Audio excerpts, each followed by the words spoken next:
Bom, pessoal, nesse segundo exemplo, eu trouxe um circuitinho que tem uma fonte dependente aqui para a gente analisar.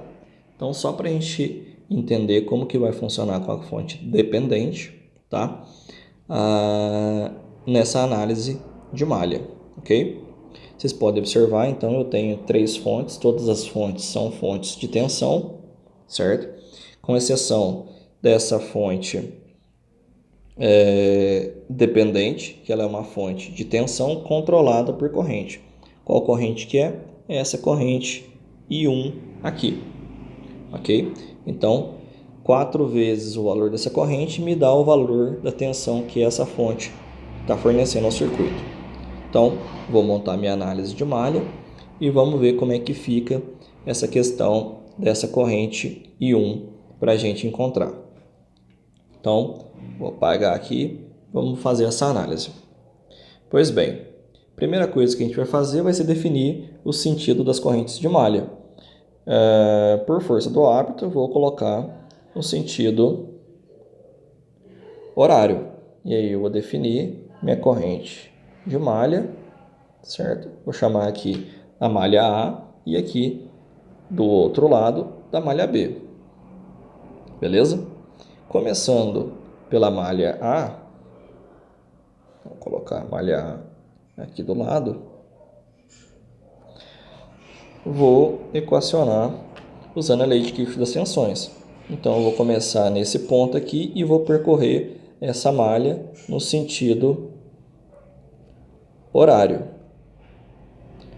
nessa sequência, beleza?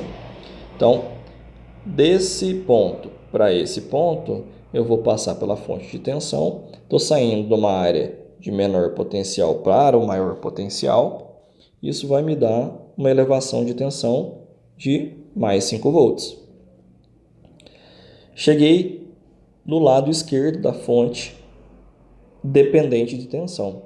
Vou passar para o lado direito dela. Estou saindo de uma área de menor potencial para uma área de maior potencial novamente.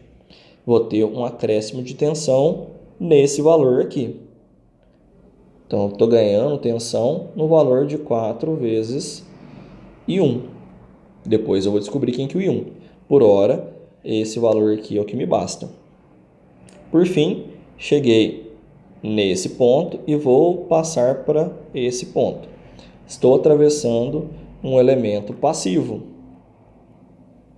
Se eu estou atravessando um elemento passivo, eu tenho queda de tensão, sempre.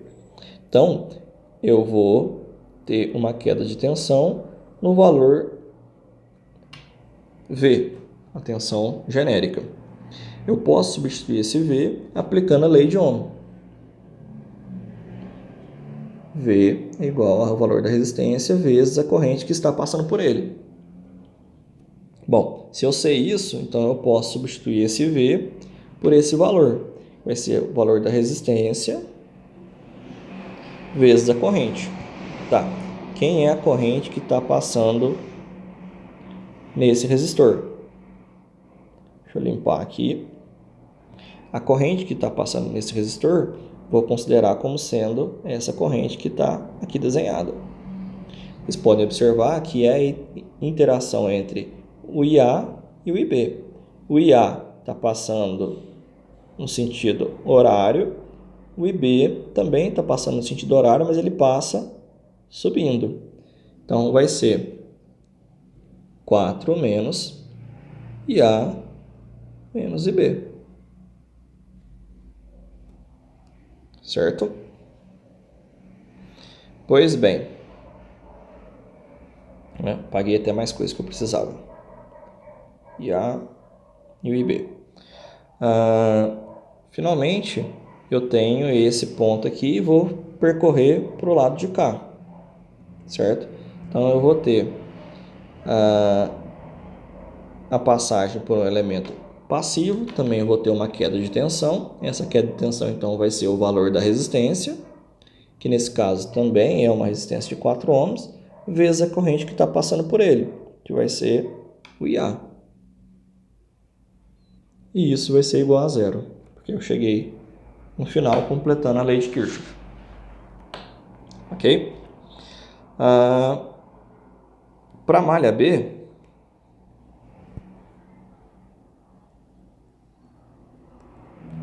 vou fazer a mesma coisa.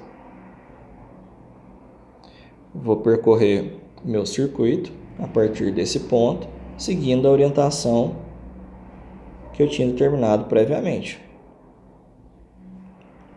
Então eu tenho, beleza, desse ponto para esse ponto, eu tenho então uma queda de tensão, então vai ser V igual a RI, então queda de tensão está aqui indicado o sinal de menos, resistor vale 4 e a corrente, bom, agora vai ser IB menos IA. Por quê? Porque eu estou percorrendo o sentido de IB. Então agora quem está se opondo ao IB vai ser a corrente IA que está descendo. Então vai ficar IB menos IA. Cheguei nesse ponto, passei pelo resistor de 2 ohms, vou ter outra queda de tensão de 2 vezes a corrente que está passando por ele, só o IB. Por fim, cheguei nesse ponto, passei de uma área de maior potencial para uma área de menor potencial, representado pelos terminais da fonte. Eu tive uma queda de tensão, então, de 3 volts. Cheguei nesse ponto, não tem nenhum elemento, cheguei no ponto inicial. Isso igual a 0 volts. Concluí a segunda equação de malha. Resta, então, agora, para eu conseguir montar minhas equações, é efetivamente descobrir quanto vale esse meu I1. Bom, se vocês observarem, o IB que eu determinei, ele está exatamente no mesmo sentido de I1. As duas são coincidentes. Então, eu posso falar para vocês que o meu IB é igual ao meu I1. Se eu posso falar isso, então eu posso vir aqui e substituir esse I1 por IB. Fazendo essa substituição, vocês vão ter duas equações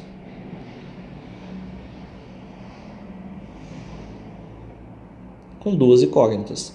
Vocês conseguem montar o sistema linear, conseguem extrair as duas equações, as duas variáveis IA e IB.